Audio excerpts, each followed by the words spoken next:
podcast. Is it on? Yeah, now it's on. So now we're going to get started. All right. So are you going to do like an official show, like an Oilfield tailgate thing? Official. Okay. All right. Yeah, official. This one's official. Oh, official. Officially unofficial. We have whiskey and cigars and friends. There we go. And probably some terrible ideas. Yeah, really bad ideas. But so everybody watching this, we pre-gamed a little bit here in Houston, Texas. You don't want to see any of the pregame. It's Yeah, we have some of the pregame recorded, some of it not. But either way, we're not playing any of that though. We have a lot of stories that all of you have similar stories out there. That's why we do this. Yeah, it's therapy. Yeah, it's fun. So. I'm Lloyd with Jera, since Matt introduced me, and the guy over there is Jeremy with Pika.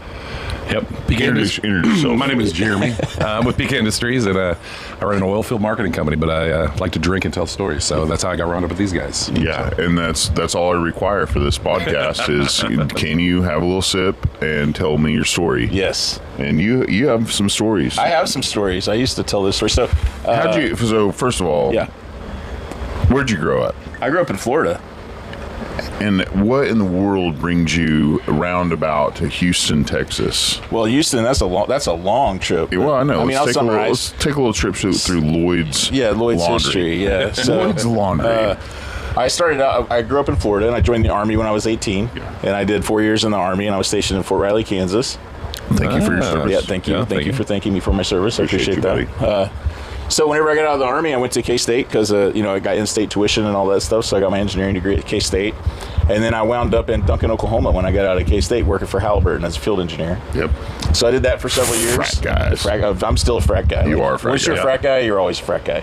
It's true. So hardest working people in oil and gas. But I don't Yeah, well, there's a lot of downtime. I wouldn't say I was one of the hardest working people in oil and gas, but I would say that I worked a lot of hours. There you go. Sort of. Wasn't really working though. Yeah. I was, waiting on wireline, stuff like that. Changing out. But anyway, it's whenever you are working, you're kicking ass, right? Yep. You're kicking ass when you're working. So Sledgehammers are flying. Fluids pumping, sand's moving. I mean, it's a big organism. The only people in our industry that can break a steel anvil with a rubber mallet. Yeah, that's right. Absolutely can do that. Yeah. I believe that. So anyway, then I jumped around. I jumped around all over. I could go through all my different sales roles and stuff, but I ended up being a vice president of sales and technology for EcoStem, somewhere way farther back down the chain there. And we had turbine equipment that was old greenfield equipment. And then I met Jera, which is a Chinese manufacturing firm out of Yantai, and they were one of the packagers on the greenfield equipment. So I met them while I was working with those turbines, and I found out that they had current direct drive turbine technology. And so I ended up joining them. They asked me to join them to represent them because I knew a little bit about the equipment and I had some industry contacts, if you can believe that or not, people that are actually respected out there. You're respected? Well, there's some of them. My friends, not me. We like you. Yeah, some of them. And anyway, so then, I joined them and we've been selling equipment. We're building direct drive turbine equipment. We're building electric frac equipment. We're building generators. But I don't want to talk about that too much because we had something else we wanted to talk about today. Well, but that's my story. We'll come back. We'll circle back to all the things we want to talk about. All right, sounds good. But for you, homie, thank you for hosting us at your home. Anytime. Beautiful home. Got to meet the wife. You obviously outkicked your coverage. If she's watching, he doesn't deserve you. It's okay. and you go to any oil and gas event or meeting, we don't deserve the women who love us at all. We all are fortunate, but he does have a very sweet dog. Where's Pika? Well, he's in the house. Yeah, Pika It's too hot out here for Pika. No Moss podcast, people. Right. So where'd you grow up, and how did you get to oil and gas? All right, so I grew up in Denver, and my dad was a roughneck years and years ago, and then ended up in marketing for a lot of years, and then. How do you even define it? There's so many people like marketing. It's marketing. Okay, so this is the thing, and everybody wants to say they're a marketer, but they're not. This is the reality of it. Is like they're not. You got a lot of sales guys, but the reality of it is there's very few. And in the oil field, you got a lot of marketers who don't know oil field at all. And so you gotta, if you hire somebody, you gotta train them what a pump jack is and stuff like that. Well, I know a little bit about stuff, and so that's why I have my company. So I run Pika Industries, which is a oil field marketing company that got about 12 clients. Have some nice success in the industry, but got a lot of contacts. Grew up in Colorado. spent a lot of my career doing technical marketing, working on heavy trucks and that sort of thing, automotive. And then University of Kansas actually asked me to come market their energy research. And if you're familiar with the state of Kansas, their energy research, they like to talk about wind, but their energy research is really oil and gas. That's what Kansas has. It should be. And so cut my teeth and got some really good advice from a good friend that said, you're not going to learn shit about, I hope I can say shit, but I just did twice. So I think you can say shit. But you're not going to learn much about oil and gas unless you get yourself out there. And so I did. I spent a couple of years. Put on the FRs. Yep. But a couple of years out, just, I'll admit I was a tourist, but I learned a lot. And then I was fortunate enough to marry into an oil field family. And your wife is connected. She is kind of connected. She runs shit down here in Houston. She does a lot. Her father's kind of one of these famous frat guys, and so I leverage her a lot for questions and nothing wrong with that. Getting good reservations at restaurants, whatever it takes. Most of my career, I would not have gotten into meetings without my wife walking in first. Yeah, that's true. That's true. You show up at my door and you knock. Like, what was it? Like 2012 that we met, right? The first time I meet him, she walks in and I'm like, this guy's on the spectrum. I don't think he can speak. What do you mean? Let's explore that. Go ahead. I mean, like, she's beautiful, so I get it. Like, a lot of times guys are stunned. Like, they can't speak. Yeah. They walk in like, I don't know, who's this guy or bouncer? I was just surprised somebody walked in without permission. Yeah. We did kind of walk into offices and kind of own the place. But it was fine. It was fine. That's how you got in. But if you would have walked in like you own the place, I'd be like, what the hell are you doing? Get out of here. And you would have thought I was, yeah. But when Visky walked in, it's like, what can I do for you? Yeah, I knew what I was doing. Yeah. You were playing it good. That was good. That was a good gig you had going. Yeah, well, she didn't want to run around with me too much anymore. It's too much. That's a different story. Yeah, it's a different story. That's all right. We still love you. Thank you, guys. I appreciate that. I need some love. That's why I came down here to Houston. I love you. Came all the way down here for this. Yeah, it's warm. It is warm. Yeah. Everywhere you go, it's warm. This is nice for us. We turned the fan on, but you can't hear us talking if we turn the fan on. I got lucky. I came down here. We did night fire specialist suppression demos all over Houston yesterday. Hey, and I just want to say that it's very important to have fire suppression on location. You were there. You were a frat guy. You know. Oh yeah, I've seen fires on location before. Terrifying. I was fortunate. We never had a crew burned down, but it happens, and it's a very valuable service that you offer, Matt. So thank you for your service. Yeah, wow, that's sweet. Absolutely. Yeah. The other day I was up in Pennsylvania, and there was a company man that wasn't thrilled that we were there. Mm-hmm. He's like, I don't really understand why we're doing this. It's going to take time away from the. He's never had a fire. Everybody's had a fire, but I get it. Every single second out there is about the pump down, right? And how there's no time to spare.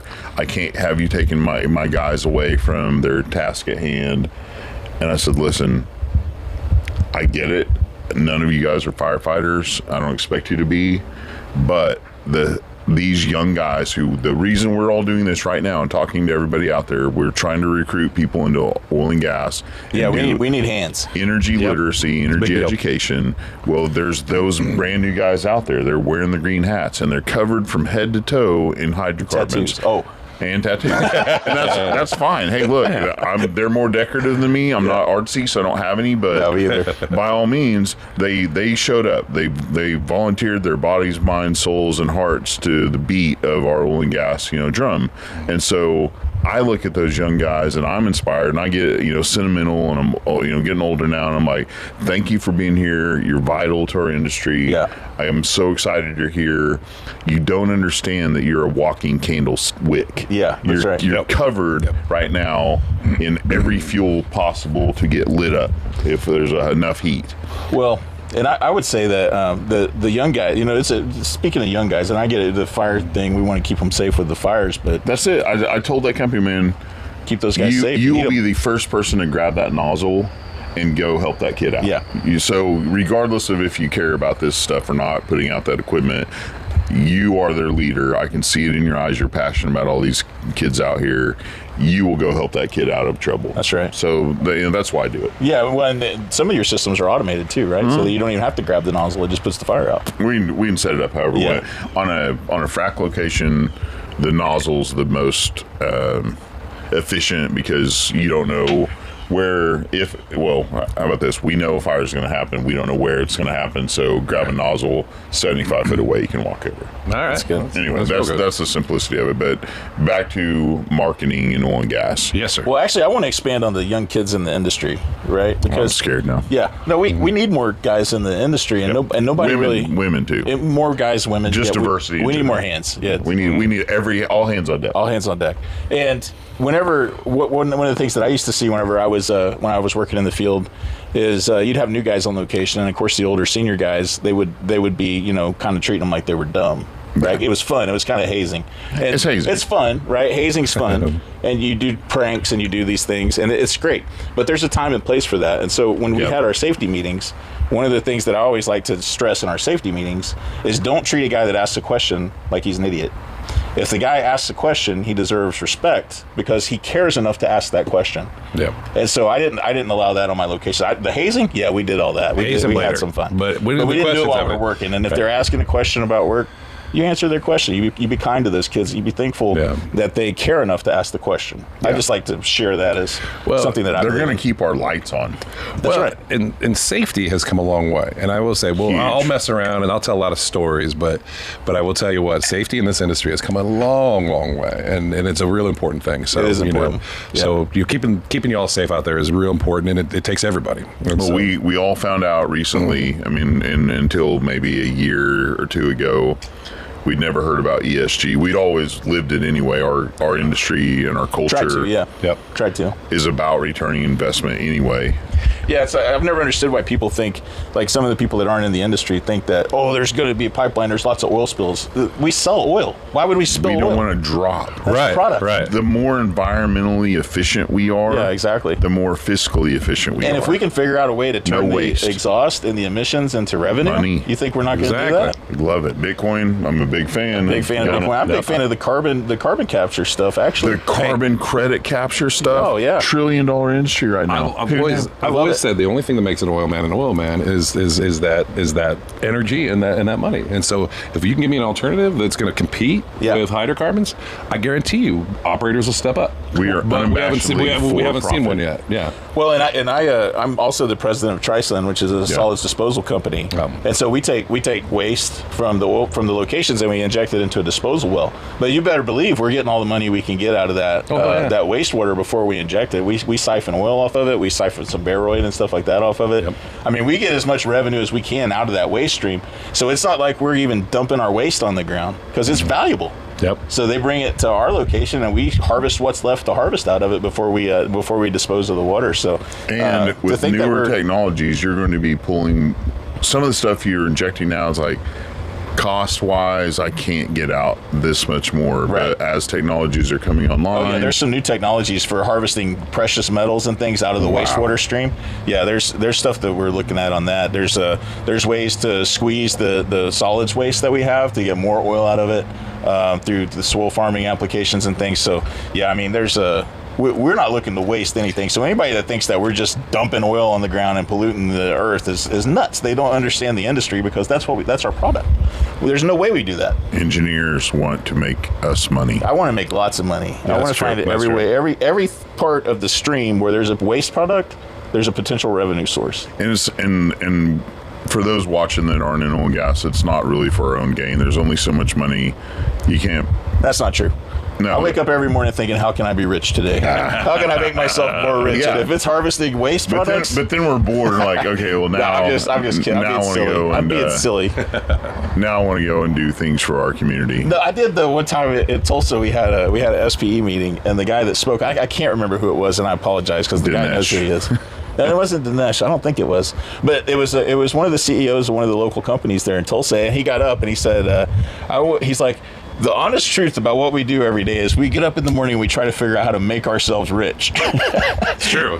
He's like, we figure out where's the best place to drill. How do we cut costs? Yep. How do we reduce waste? That's our goal. Is it's all revolves off of trying to get rich. And you know what? I really enjoyed his speech, and I was like, he's not wrong. I mean, that rich, maybe that's a little extreme. But we're rich. I mean, we're rich. Money. We win the lottery in that we're in oil and gas. Yeah, it's fantastic. It's the best. It's the best industry. Please, come to oil and gas. Yeah, I don't know how to say it. Yeah, better. if you're on LinkedIn looking for a job, you call this guy, you call me, we'll find you a job in oil and gas. There's plenty out there. I love giving resumes of my friends to other friends. I love helping guys. I love mentoring guys. Like if I have an opportunity to mentor somebody, it's my favorite. I love it. We're fortunate. Yeah. Yep. I'd agree. I've been blessed. He's listened to us all day. That's just like I'm a dummy. I'm not an engineer. Here's what you could do better. But I get to play a part. And actually, I value it. I love the fact that I get to see, especially in my job, because I've got upstream clients, I got downstream clients, and so anywhere in between. One day I'll be talking about produced water, and the next day I'll be talking about exploration, and that's what makes it exciting for me is I get to see all sides of it, meet everybody, and it's a big family. And I tell you, I was just at the national SPE event, which was all right, but. Just getting back and seeing people I haven't seen in a couple of years. We'll come back to that. Yeah. I do want to. Good. I am fortunate to sit on a lot of committees and boards and the national board for the AAD. we can always pause. We might have to. We'll pause. We'll fill up the glasses. We'll come back to this. But no, go ahead. I'm sorry. I didn't mean to interrupt you. I see a lot of big symposiums and oil and gas events like that, and we want them to be successful because. I want people to go to those and learn something and network. I don't want people to go, it's not worth it to go. It is worth it to go. Right. Show up. If somebody takes the time and effort to put a booth in at a show, leave your office, go down there, shake hands, meet them. Like you talked about, it's all hands on deck. Yeah. Mm-hmm. Every single operator out there is looking for new partners because they're having trouble finding what it takes to do drilling, completion, production, facilities, construction of their pads, midstream, downstream, upstream, everything in between to get product to consumers. We have to find who's available. Well, and during this downtime that took place with the COVID and everything, there's been a lot of things that were developed privately, like in labs and in offices. People have come up with new ideas and things, and they're holding those tight because they were They're locked not going to in. get paid on beforehand. Right. If I put this out now, I'm not going to get paid. Right. But the other thing is they've come up with those things, and they've been enclosed. They had no place to go and share it, and so then it becomes it's too expensive to go to the conference, right? Because it didn't cost anything the last 2 years. Like we weren't in our offices, we weren't going to conferences, and everybody's cost went down, and all the management teams like that. But you have to go to those conferences to hear those new ideas because some of the guys that made the ideas made them in their closet or in their house, and so they're trying to tell people about it so they can get investors and get new spirit and get things boosted up. And whenever you've got poor attendance at the conferences because everybody's trying to save money, we're not going to advance. We have to get back to the place we were 5 years ago, 6 years ago, when everybody was working for advancements. The best time was like 2007. Before 2008, that was a good time. 2006, 2007, the conferences were banging. They were fun. There was events and stuff, and they were also lots of good technical papers and things that were coming out. Lots of developments that were being shared amongst everyone. And now it's kind of we've got niches of people that are developing stuff. Yeah, everything's tight hold now. Yeah, and understandable. I mean, some people are just trying to make money off what they do. You worked for a smaller operator when I first met you. Yeah. That was private equity backed, right? Yeah. So, and immediately that private equity firm had 4 other operators that they'd created. Right. And you are eventually going to become part of the Smash Co. Yeah. So if you didn't keep it tight hole, your competitor, which was funded by the exact same people, or that guy's watching 4 companies he created to see who's the best of the best. Right. Yep. And if you share that knowledge with that guy, he might be employed in a few years and you might not. Yeah, that's true. And that happens. Or your boss. Or vice versa. Or but yeah, I mean, there's a lot of tight hole, and I understand it, but you have to, my idea, so here's my thoughts, and I try to share this with my coworkers and stuff all the times. If you come up with a really good idea that's solid, right, and you want to protect it with your IP and everything, and that's good, but what you really want to do is to be the best at offering that service. If you're the first, if you came up with it, why can't you be the best? And so people spend so much money trying to lock and secure their IP and stuff. And I mean, that's fine. I'm not saying that's bad for anybody. But if you took that money and invested it in getting your product out there, improving your service, and being the best at whatever it is that you do, nobody can copy you. And if they copy you, they're a second-rate service. You're the first, you're the best, you're the winner. Old marketing rule first means something. Yes. I mean, look at Coke and Pepsi. Coke still wins. They were the first. And I have a client, actually, I have a current client right now where they got this really great technology. I won't go into it right now, but it's all over the lower 48, and they're kicking ass with it. And every time I'm like, let's put the map up there. Let's do something. Let's show this off. And they're like, no, because our guys might know where we're working, and then they're going to move their units in there, and they're going to take our work. I'm like, but you're the first, and you're the only ones with this technology, and you're the first. And if you hire a guy like me, I'll make sure you stay the first. Are you seeing operators ready to... Is it still too early to start taking chances on R&D developments that are just now coming into market? My personal opinion, I don't think so. I think this is the time. Taking risks now. Are you seeing operators taking risks with new equipment? I'm not seeing it, but I think this is the time. And I always recommend to customers and clients and people I'm working with is that big companies like Hess, right? Like they're going to step out of Halliburton and go try, SDS out of Oklahoma because they're faster on their frac. I mean, look at Lewis. Like Lewis worked with BP for years. Yeah. Why did Lewis work with BP?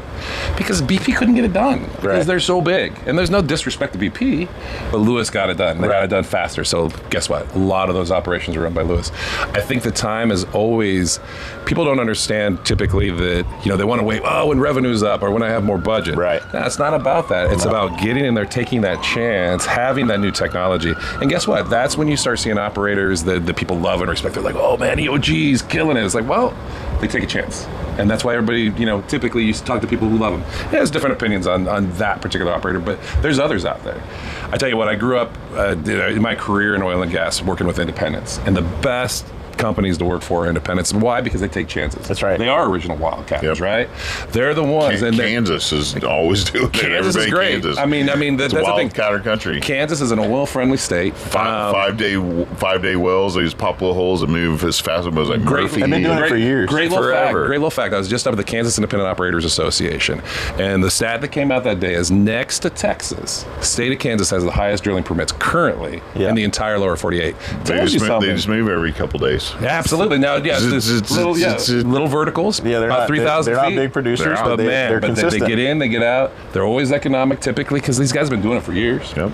And they make money. When I was starting out, kind of, you talk about 2008, 2009. That was Mississippi Lime play. Everybody's talking about Mississippi Lime. Everyone wanted to talk about Mississippi Lime. Boy, that was painful. We had people pulling. It's hard to talk about. Everybody. The thing is, like when you talk to the old guys. I just listened to. Digital Wildcatters put out a really good podcast. Like they always do. They're here. Just kidding. I'm kidding, guys. There's another podcast in oil and gas than Matt's Oilfield Tailgate. I had no idea. My little podcast, but I listen to every oil and gas podcast. I think we did a number. There's at least 100. I think there's at least 100 oil and gas podcasts now. Wow, I'm an old man when it comes to podcasts. Just like my fantasy football, I am number 99. That's fine. I'm in the mix. I got to be. Lloyd and I are fixing to be 100. So I got to be on the team. Yeah, we're gonna be at the bottom. If I'm benched most of the time, I'm still on the team. I'm wearing a number. All right, I had no idea there was so much competition. But go ahead. What were you saying? Well, that's fine. But they were talking about the Mississippi Lime and some of the numbers, and obviously people had two books back then in the day. Like, well, here's what we tell everybody we're going to make off of this versus what we know from reservoir and water and yada yada. Well, let's don't talk about water. Let's just talk about oil. Yeah, but engineers know, like, we're going to drill these wells, and whatever C-suite guys go to tell other C-suite guys to make this money, we know what that well's really going to do at the end of the day. Yeah. Different books. Well, and I hate to say it, and I'm not a geologist. I'm just a frac guy. But I screwed up on a well, like really bad, in the Mississippi Lime. I don't believe it. It was bad. I refuse to believe it. Because I had been a frac hand. I hadn't been involved in like actual operational work. I'd moved to an operator, and so I made a bad mistake on a well. But it ended up being one of our best wells. And I think I know why, but I'm not going to say because everybody will get mad and you'll be getting hate mail. There was already water in the well. You didn't need to put more into it. No. Well, we did put more into it, but so I'll just give you a little teaser of what happened. I didn't know what a tangent was because I had not been on the operator side, and I was working two different areas. And so in the first area I was working, I was told that I always shoot my first perf like 150 feet from the section line. Okay. Right, that's where the first perf is. That's where it has to be.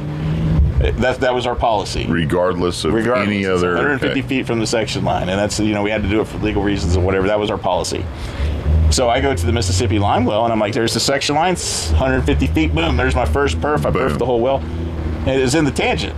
I didn't know what a tangent was for. You know what a tangent is for, Jerry? No, explain that one to me. That's new for me. So anybody that does, anybody that knows, but anybody that doesn't know, the tangent is a long section of low slope so that you can lift these high water producing wells, right? So you have to land your ESP in the tangent so that you can unload the water. Right. I know that now. I didn't know that in 2012, whenever I'm designing my first Mississippi lime frac, right? What's the equation that goes into the rock that people need to know? This was on the Digital Wildcatters, and I listened. So which one you talk about? Well, there's a bunch. There's like but Oklahoma is going to produce different wells than any place else, just like Permian will because of Darcy's. Right, and that's got to do with perm. Yeah. But there's other factors also. There's so much. It's not going to be a technical discussion, but what I can tell you, is that I shot. They would call us out immediately. They're like, no. The Poisson's ratio. I mean, we can talk about all these things. Yeah, I nerd out. Like, just because you guys are engineers, I'm going to talk about the same book. Talk about the 4 modes of fracturing. But so I shot all my perf in the tangent, and it was a big scenario. It was a big problem. And my production engineer didn't know that I was an idiot, and so he ran his ESP down below the top perf, pulled sand in on top of it, et cetera. It was a long process. Yikes. But I can tell you, when it was all said and done, it was the best well we had in the field. And I'm not going to tell you why. I'll let people guess what my theory is. But right, I can tell you. We got to find out. What do you think the answer is? You can guess it. When you see this, let's I might be wrong. I'm not a geologist, but I can tell you. Here's what I'll tell you. Pose questions to the audience. You will get answers back, because I found out how many wells are operational in the U.S. that are being reported from this. I found out. Well, we're still working on how many flare stacks are. So then here's my question to the audience. The Mississippi lime is water heavy, right? We know it's the ocean. You're doing the Mississippi lime. Does oil float? I've heard that. I've heard something about that. If you're in the middle of the wettest formation in the world, and you shoot a whole bunch of perforations in your tangent, and it's the best well in the field, maybe we're drilling too deep? I don't know. You answer the question out there. You can answer the question. I can tell you I talked to my geologist about it, and they thought I was crazy, and they said, no, we'll frack up to the oil, and I said, oil floats. I don't know what to tell you. I'm not a geologist. I'm not a physicist. I learned but I know if you put a drop of oil in a glass of water, I learned some sixth grade science. Yeah. So anyway, I think everybody was drilling too deep in the Mississippi lime. I think that a daring player could go back, acquire some of those wells, hit the top section, maybe even shut off the lateral and just hit the tangents. I think you might make some wells out there, because they watered the shit out of them. I think we could just take all the water that's going to continue to flow and take the oil out of what's floating on top, and that's more economical. If you're just look, I'm telling you, all you got to do is you shut it off. Like, you set a plug. I'm telling you, all that lateral stuff in our situation, in this one case, it's a one case study correlation. Correlation doesn't equal causation. The one case where I fucked up. This is the only time I ever fucked up. I don't know if you can say that. I don't know if you say that, but the one case that I screwed up in the Mississippi lime was the best well, and all we did to fix it was set a plug and shut off all the stuff that was no good. Do you guys ever find yourself, like, I have looked back over my career, just taking, first of all, I pride myself on, like, I really, really do love and take care of my friendstomers, right? Right. Every single customer has become a dear friend, because they find out immediately, like, oh, this guy does give a crap. Right. Like, I want to know that your wife and kids are okay, that you're okay, that you're having a good time out here. True. That's a stand-up. Well, and I'll jump in. For those of you who aren't in an oil field, this is a very classic oil field too. This is real oil field. We take care of each other always. Yeah. And we spend a lot of money taking care of each other. Any chance we get. You guys are my ride or dies. Yep. Like, that's it. Like, you call me in the middle of the night, like, hey, come bail me out. Like, I don't judge. I don't ask questions. Right. I just, like, I show up. I'm like, are you okay? You need a burrito? You need a blanket? Or sometimes Lloyd needs that. Yeah, sometimes. Both. I frequently. Could you wrap me in a burrito? Sometimes I just need a hug. This guy right here, best hugger. Best hugger. Yeah, I want to be best 100%. Hugger. Yeah. but we all understand. So anyway, keep going. No, I was just going to say that it's characteristic of the oil field. You'll meet some of the best people that'll take care of you, and like you said, you'll bump into them again and again. My current production manager was longtime oil and gas in Kansas, and she's the best lady, the smartest lady, and keeps me running straight all the time. But if she had a problem, I'd drive my ass to Wichita and help her out. I knew her name rang out immediately when you said her name too. I knew she was an asset. So Kelly, if you're out there watching, that's how we're bragging on you. But you're tremendous. You said the name, and I was like, know who that is. Yeah. I don't think we've ever got to meet in person, but I'd bow. I'd be like, your name is synonymous with like taking. And this care guy's of people. famous. I mean, he's got like 60,000 followers or something. It's amazing. It's creepy. It's a little weird. How many of those do you think are bots? Are you like the Twitter? Are you like Twitter? You're like into lawsuits. I actually peeled back the onion layers, and I have 3 true followers. 3. Right. They're in Pakistan. They come out of the mountains once a month, and they come down to their TV set with their ears on it. But they forgot their password, so they make a new account. And no, it's over time you get to 30,000. It's one guy with 3 goats, by the way. Oh, okay. Yeah, so that's it. And they'd be like, the Matt, he's on the TV. Yeah, the Matt. The Matt. I love that guy. I love that guy. Where's my password? So if you guys are offering out there to give me sponsorships, well, you will have at least 3 people in Pakistan and their goats watching. Yeah. And maybe if we're lucky, one of our kids will watch one day. Someday, whenever they're adults, they'll be like, "Oh, our children this is will my watch dad." on their newest gadget, and we'll have our first viewer, first legitimate implanted in their eyeballs. So can we take a break and get some more whiskey? Yeah, let's do that. We're taking a break. We'll be right back. Hey, stick around. We're having a blast. Stick around. We're having a blast. It's going to get nothing but better. There's going to be sponsorships. If you're out there and you want to sponsor our show, let us know. In fact, right now, we took over your stream. It's going to cost you $50 to turn this off. Yeah. I know that. Hey, I have lots of people like, man, the first thing I do when I check LinkedIn is have to delete your post. That's terrible. That's perfect. No, it's fantastic. I figured out the algorithms just bombard people. That works. It does. All right. It does. All right. Take a break. We'll see you in a minute. Hey. All right. We're back to the podcast. We have refills. We have cigars. You don't like cigars? I don't look you in the eyes when I toast you. We're gonna have sex for the next 7 years. Is that right? Oh. Well, we're not doing that over. Too soon. That's on the podcast forever. No, I don't smoke cigars, man. I like the smell of them. I think they're kind of cool, but I don't know. I've tried to smoke one before. I just don't enjoy it.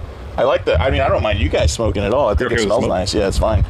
But I don't like the smoke one. It makes me. I swear to people, it does enhance the flavor of brown water. Yeah, brown water. That is true. It's like something to do with whiskey. It's like this. There's a science there, right? Yeah, no, it's like the pairing. It's like a wine pairing or something. Yeah. Okay. Yeah. Well, I don't know anything about that. I drink sugar whiskey, so. Well, here's a good example. So I can almost not taste the sugar in my whiskey. No, that's not. I don't want any cigars. That's the only way I drink it. Well, I don't like sweet. Really I don't like sweet anything. I like that, but I also started on whiskey. So, what's your very favorite brown water? Very favorite brown water is. I tell you what, I'm a Jack Daniels man all day long. Okay. Just classic Jack. I used to be Jack and Coke. Now I'm just Jack on ice. So I used to be a Jack Daniels man. I used to drink. I called it Uncle Jack's Mountain. So Jack Daniels and Mountain Dew. So you see a trend here. I put sugar with it. So you do like the sweet. I like the sweet. I like the sweet. So you're Canadian in your heart and soul. I don't know what you're talking about. I'm not American-Stani. Yeah. For all our Canadian friends, it's just a joke. It's just a joke. We're on the downfall. If there's anybody who could get the joke, it's we're Canadian. failing. We are not. Yeah, we're failing.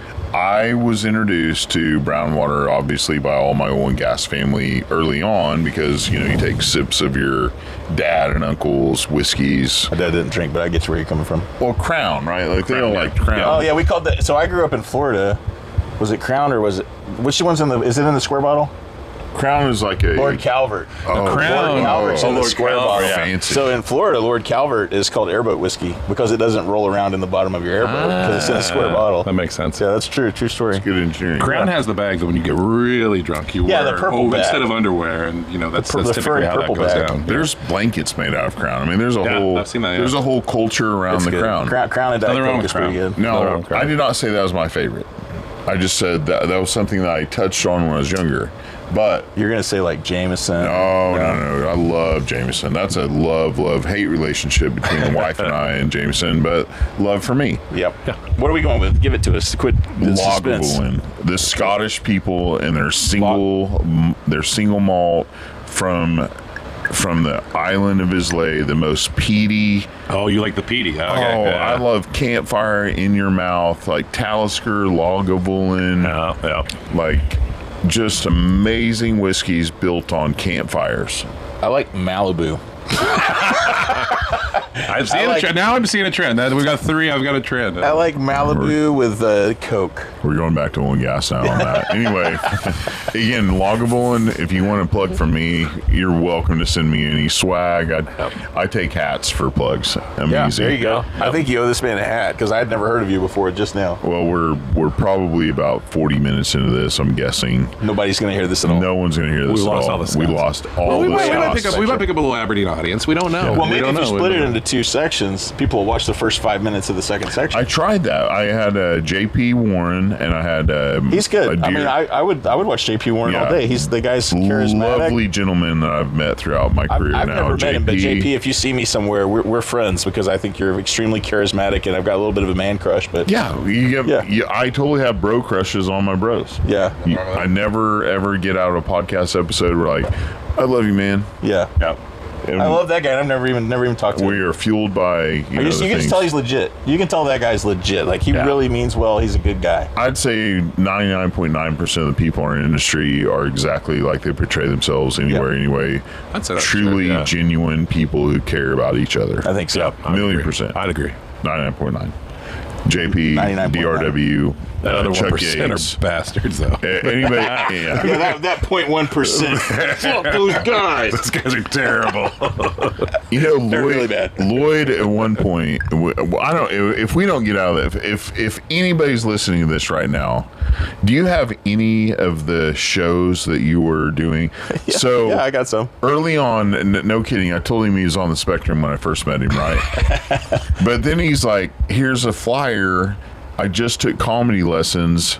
And you're not really shaking. I'm just making this up. No, I was much cooler than that. I threw it at him. I was like, get out of my office. Come to the show. He made a paper airplane. If you want. He threw a paper. He engineered a paper airplane and threw it across the stream and poked me in the eye. And I have to go to his show. One eye. We did have some sort of agreement that you had to go to my show, but I don't remember what it was. Your show. It's probably like if you want any equipment on my location out on rent, like come to my show. Yeah, we were all on the take. Even though I didn't actually ever buy any. He's the worst salesman in the world. Like we're friends. We've been friends for a long time. I've never bought anything from the guy. The last thing I ever want to do is like meet somebody and worry if they're going to give me business. So like, I didn't do what he was doing. He was calling on the drilling guys. I didn't really need any of the things he was selling. So he goes, my wife bought me. What's great? He goes, my wife bought me comedy lessons. Yeah, yeah, she did. That's true. That's how I got it. That may have been a hit. That might have been a hit. It was a great hit. But he took it as like, oh, I'm funny, and we're like, no, your wife doesn't think you're funny, but that's fine, man. Get you out of the house. So he takes comedy lessons, and part of the, I guess, like to graduate, he has to do like a live show or something. Yeah. And I'm like, I am never going to miss this. Him and a lot of people. There's no way that a friend of mine gives me the opportunity to come boo him on stage. Yeah, that's right. That's what everybody came for. I am 1,000% in. Please take my flyer. And of course, I make like 100 million copies of this flyer. I hand it out to the entire Oilfield. I'm like, listen, my buddy that I just now acquired as a buddy because he's willing to get up on stage and let us come into his show. You get in and you get to boo him on stage. Please come with me. So 1 million flyers pasted all over Tulsa. And there was a lot of people that showed up. Yeah, it was a big crowd. That's the footage I saw, right? Yeah, that was the show Matt's talking about. Was actually my second show. Because I don't think you came to my graduation show. You didn't have a flyer at that one. Yeah, so the second show that I did, the second like real show that I did. So I did my graduation from the comedy training. It was a sold out show, and it was mostly people that came to see me. Same reason that Matt was talking about.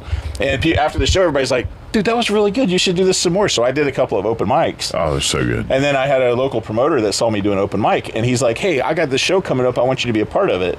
And that's the one I did flyers. I told Matt about. I was telling everybody about. Nice. And next thing I know, the people are calling me, and they're like, hey, we want to do like a tailgate party. Like, how big's the parking lot?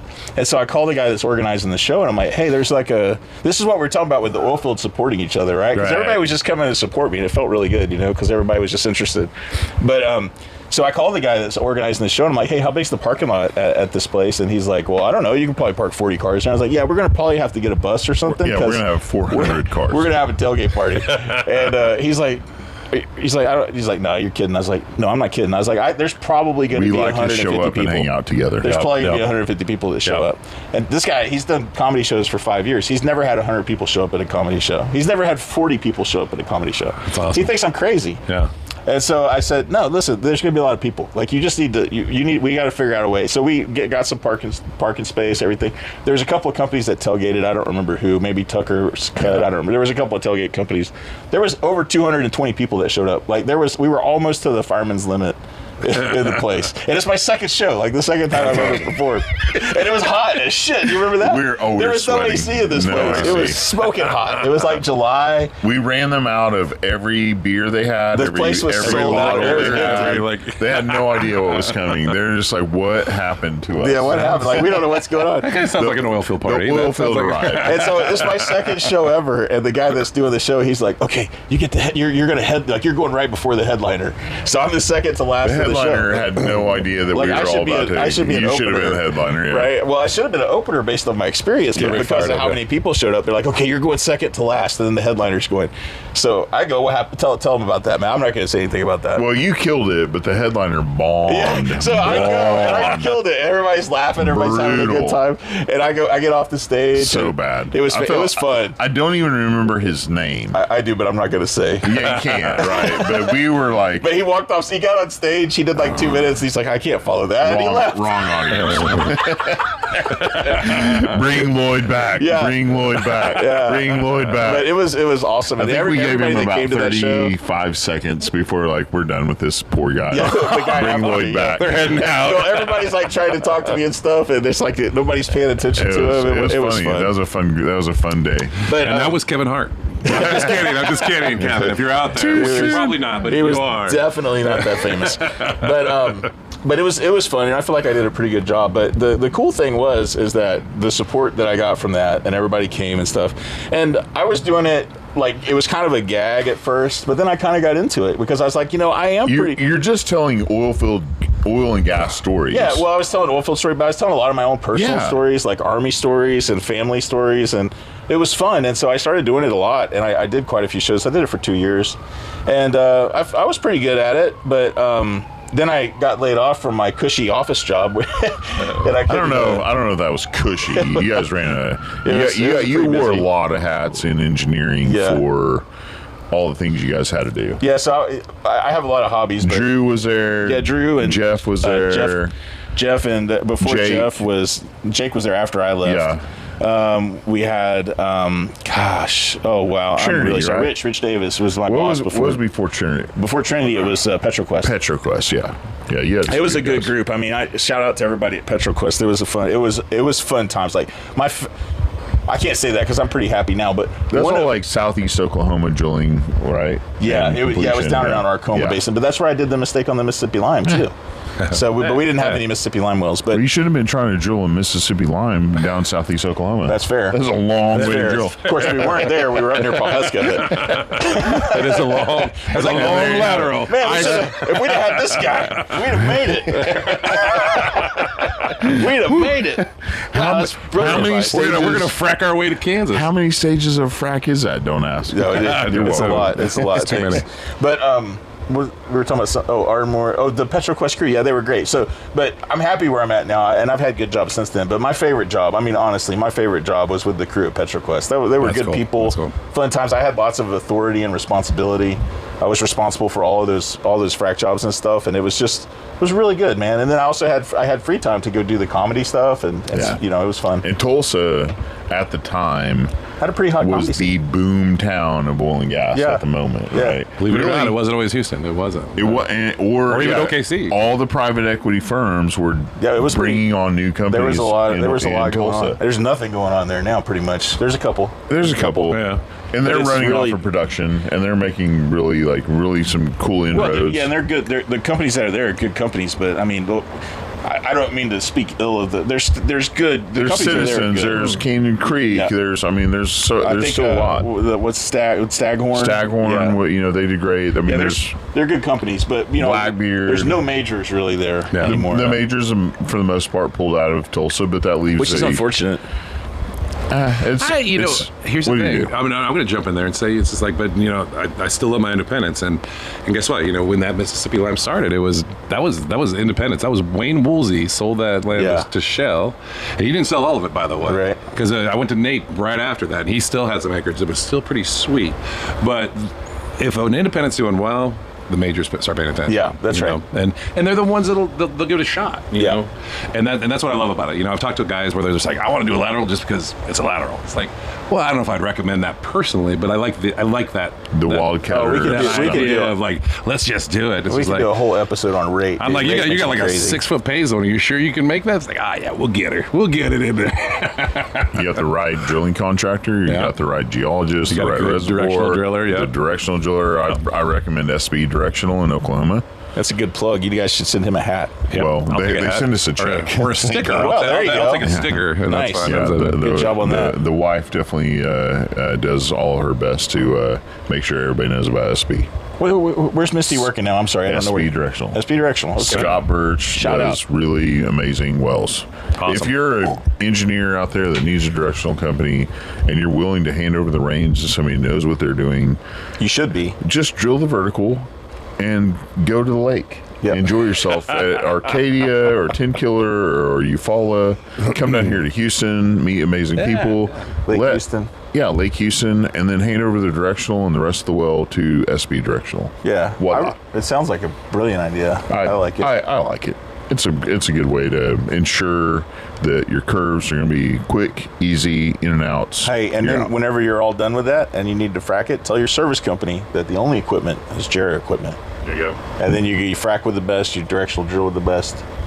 You're killing it. Yep. Killing it. And then if you want to put an ad in the paper, you talk to this guy. And if you need some promo on social or whatever, I got you covered. You want to write a white paper for SB? That's right. Give me a call. We'll get it done. He can do it. Yep. You can put papers in quickly with your connections. There you go.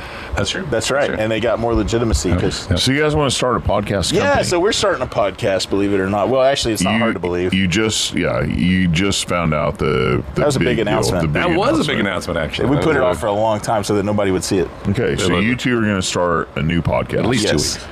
At least 2 weeks away, and you need. I'm going to leave all the scrim with you because we don't know when it's going to start exactly yet. We're still working on kind of the concept and everything. I mean, we've kind of explored the concept here with you tonight on your show, right? How to do it? How to feel relaxed with a microphone in your hand. Can we talk on mic and be relaxed? I knew the answer to that, but I didn't know about Jeremy. Yes. Yep. I didn't know about Jeremy. It was my test, right? It was like, so Lloyd sent me an audition tape, and then Lloyd comes to my house and puts me on the hot seat. So hopefully I'm doing all right. I hope you guys like me, but. So Jeremy and I, we met just like 2 weeks ago. Yep. Yeah. And it was That's love a true story. That's a true story. Love at first sight. It was. I talked to, I don't want to interrupt, but I was talking to Steve. I was talking to Steve Levy, and he's like, man, I'm trying to get you into this office to meet with Lloyd for like a month. And he's like, what do we need this guy for? He's like, now he can't shut up about you. He's like, that's all I hear is about this podcast. So we're excited. We think you'll be excited too. Yeah. So Jeremy comes in, and I didn't want to meet with him because I have a lot of things that I do every day. And meeting with a social media marketing guy didn't seem like it was high on my priority list, I'll be honest. But nothing gets done without marketing. No, you're right. I know that we need to improve our presence and all these things, but there's just a lot of it doesn't move my personal goals forward. But anyway, I finally said, all right, Steve, you've been pushing hard. You've been pushing hard for this guy. Let's bring him in. So Jeremy comes in, we sit down, he starts talking about his strategies for like LinkedIn marketing, etc. And I'm like, this guy, I like him. I've talked to several other publishing and marketing firms already. And I felt like, his wife is very well connected. Tale as old as time. His father-in-law is amazing, great reputation. No, I'm kidding. Jeremy. I like that he's making a paycheck off of the stuff I do for free for my friends. Occasionally, when my wife and I fight, she reminds me. She's like, "There wouldn't be a door open without my background." I was like, "I don't know about that." I will. She's like, "Except that one client." She's like, "That's all you. That's all you." Well, I can tell you that everything I've ever done. All right. Everything I've ever done, I've copied from other people. Hey, it's nothing wrong with emulating. You know what's good. Don't reinvent the wheel. Them. No, absolutely. Yeah, so then you can take. I mean, that's no. I haven't heard from Jerry yet on the deal that we're trying to put together. But we do have the podcast. So, I actually sent in a deal today. I promise. I sent in a recommendation. So. I appreciate that. So, no, Lloyd's right. We started chatting about it, and the best things in life come easy, right? And so with Lloyd and I, it was easy. We just started going back and forth, same sense of humor, and really, what we're doing tonight, just Oilfield guys just talking about Oilfield. That's what we want to capture. We don't see that out there a lot. There's a lot of awesome technical content out there. There's a lot of amazing, we got legislative, all of it. What we're trying to achieve is let's get the guys out in the field. The guys who, I want to hear your stories, because some of my best stories that I share and reshare with friends are the ones where I'm sitting on the bed of a pickup somewhere in, Chanute, Kansas, and somebody will pull out something that I've never heard before, and I'll laugh my ass off. And I'm like, so we're going to try to kind of put that in a capsule and serve it up to y'all. So hopefully you'll join us. It's not gonna be politically correct. Absolutely not. Not gonna be politically correct. And I had this discussion with a friend of mine recently about how we were going to do this, because he's like, well, people, LinkedIn is a very professional website, and so people are going to be nervous about coming on there and telling their true stories, right? So if you want to come on and tell a story, we're not going to use anybody's real names. We're not going to use real names. Yep. So if you tell a story about another guy or about yourself, we're not going to tell. We're not going to spill the cheese on anybody. Fair enough. And if you're uncomfortable with being seen, we'll web chat you in, but we won't put up your video camera. Okay. Just your voice. I kind of want to do that thing where it's like the black silhouette. Yeah. Where it's like, well, I really want to have I brought a woman to the oil rig, and this is what happened. Yeah, this Dateline style. Yeah, we probably won't go that deep. To the oil rig, so I'm safe. You're safe. Yeah. So, but we invite any field guys, and I'm going to be sending out some shout outs to some of you guys to get you to come on and be participants. But we want to talk about real stories. We want to talk about the community. I mean, it's not just going to be crazy, wild and crazy stories. We want to talk about real things, real stuff, real problems that happen in the field, real problems that you face, but not from a technical aspect, from maybe it's being away from your family too much, and that's what you want to talk about. Yep. And really, that's a problem-solving podcast. Yep. Yeah. Because we are working together to hey, we're all thinking about all the same stuff all the time. You are not alone. Right. You are with a huge family and we that love has you. All gone through the same things. And I mean, a lot of times you're like, man, am I crazy for thinking like this? And you get with your friends and you have a couple cocktails, you guys have all been through the same stuff. Yep. And you've overcome the same hurdles. And if we can solve one thing, or talk about it at least and laugh about it. Laughing's going to be a big part of it. If we don't laugh, we're going to cry. Yeah, that's right. Laughter is the best medicine. In the middle of the night, out in the middle of nowhere, if you're up at Peon's Creek, and it's -30, and you're outside, and it's your daughter's birthday, and it's Christmas, and you're broken, and you're tired, and you never know if you're ever going to go home again, much less make it home safely. We've all been there. Yeah. It's okay to feel freaked out for a second. Tomorrow's a new day. And what'll make you feel better is tuning into the Oil and Gas Lighting podcast. 10 years from now, you're some dorky podcast host. That's right. Talking on the back porch in Houston, Texas. That's right. You sit on the back porch, smoking cigars and drinking whiskey. It's not a bad life, right? It's we're Oilfield positive, and I guess that's a term. I think I just coined a new term. We're Oilfield positive. Hey, in this politically correct world, we can be oilfield positive. I think we can do whatever we want to be in this world. That's for sure. But oil and gas lighting is the name of the podcast. Oil and gas lighting, and we're excited about that. And so unedited, real stories about the real field, actual things. I told you earlier that my best experience is the reason I even have a leg to stand on in the oil field is because I got my ass out there, and that's what we want to hear about. That's the real oil field. I'll be honest, I live down in Houston, and there's a lot of amazing people down here, but there's a lot of folks that haven't been out there. They need to know what it's like out there. They need to get out there. Yeah, and we're not looking for if you're an engineer and you want to be on the show, that's fine. But we're also we're looking for blender tenders. We're looking for pump operators. We're looking for service supervisors. We're looking for roughnecks. We're looking for roustabouts. We're looking for water haulers. And I know that all the frac guys are going to be excited about this. We're looking for water transfer hands also. You should see the wars that go on Facebook between frac and water transfer. But no, if you're a field guy and you got a funny story you want to tell, you want to share, just reach out to us over the next couple of months, and we're going to start putting together like guest lists and schedules, and we're going to start booking some shows, making some shows, recordings. I love that you guys came up with oil and gas lighting. Yeah. Because he came up with that. That's the marketing guy. Actually, you're great. Marketing guys are wizards like this. Like, so you're not crazy. Exactly.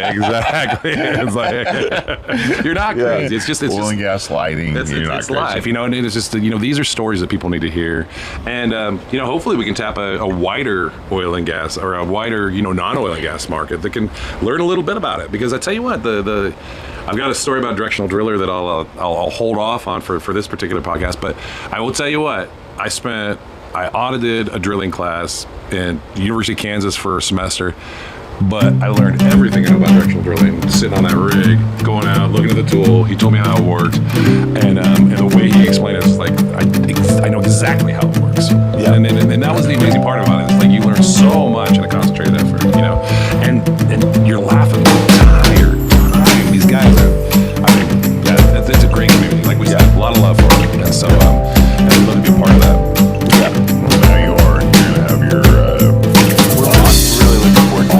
You're gonna watch it this week. Exactly. We got our one viewer plus the ghosts. Yeah, pretty good. We got a contact in Afghanistan already. The one guy that watches Matt's show and the three goats. I mean, we can put some. We can get the goats to our best. That sounds like oil and gas lighting. We'll be huge in Afghanistan. If I can double my goat viewership every month, I'm in good shape. I'm actually feeling hungry for some goat tacos now. I know that Houston has. We are in Texas.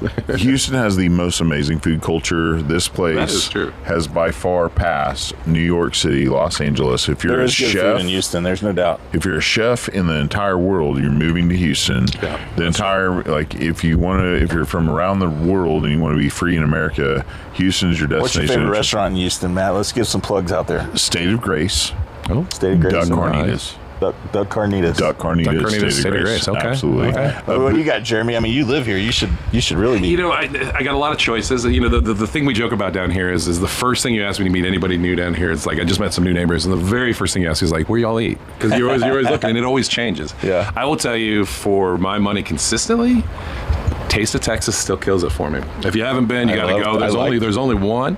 It's one of a kind. You'll learn a little bit about Texas while you're there, but you'll get the best damn steak. Better than the steak is the huge block of cheese on the salad bar. That's true too. Yeah. You got a massive salad bar. Get your cheese slicer. And that's the only place I've ever actually encountered and understood what meat sweats are. Yeah, that's true. That's totally true. I didn't know that. You never been to the Brazil place? But I found out it Fogo de Chao? Yeah, Fogo de Chao. So the joke is, but that's a chain. I don't want to plug a chain. I got you. I want to plug Taste Texas. They're still family run. That's a great thing. Lots of history, and my joke is when we're there with a big group, I always pick the smallest person in the group, and I always make sure they order the tomahawk ribeye. That's the way you got to do it. Yeah, it's just for the laugh factor, and it just blows your mind. So Taste of Texas is if you're fantastic. in Houston, it's worth it. And there's plenty more. I'm not. There's lots of good food down here. But Waka downtown, right next to Hess Corporation. Yeah. Really amazing food, like culturally, they just keep it at that little area of Mexico, and their pork shank. Pork shank. Really? Wow. Okay. Have you been to True Lux? No. Yeah, True Lux is good. Okay, so if you haven't been to True Lux, you got to go there and get the stone crab. Okay. We're in Houston. We should talk about their seafood next. No one else. Actually, we should talk. Yeah, that's good. Yeah. No one else. You guys have Gulf shrimp. You have Gulf oysters. Houston's you have redfish. You got too many people. You got too much traffic. But other than that, you're doing pretty. I think you're wrong. Pretty solid. America, we need more people. We need more oilfield hands. We do. Yeah, we do. I think the more people we have in America, the better. For those of you watching up north, I was a big fan of walleye. Was my fish. That was my fish. Best fish in the world. Oh, walleye. Until I had redfish in Texas. Redfish is fantastic. And oh my God, that's blackened redfish. Oh, Can't go wrong with that. My buddies in Wisconsin make it bristle a little bit, but must be they need to come down here and check it out. It's dinner time. All right, we're out. We're gonna go to dinner. Hey, we're thank gonna you eat some guys food. for watching. Thanks, y'all. God bless you. Thank you. Please tune in to more Oilfield Tailgate episodes. This is all brought to you by the Oilfield Tailgate. All the sponsors, go to oilfieldtailgate.com. Thank the sponsors. Sign up to get the emails. Sign up to come and attend every home game in Norman. We have a great time. Great food. Heck yeah. We were live sooner, am I right? Man, I mean, honestly, if you don't even care about football, if you just want to hang out with oil and gas people. I'm being a little snidey when I say that. I'm a K-State grad. Yeah. We might have messed up your season a couple of weeks ago. I apologize. It's fine. At the end of the day, we host a great party near Norman Stadium during home games, but it's really just about fellowship with oil and gas guys. Sure. Yeah, it's a great. The tailgate party's fantastic. And all this, the reason I'm hanging out with you guys is because of Oilfield Tailgate. Well, we'd like to thank Matt for allowing us to be a guest on his spectacular and well-viewed show. You guys are now co-hosts. Anybody that comes on as a guest, now you guys are co-hosts. Perfect. And your only job in life is to bring on more guests and have them hang out, talk about their stories. That's our goal. That works. All right. Love you guys. Hey, Thank you for doing it. Take care. God bless. Bye-bye. Appreciate it.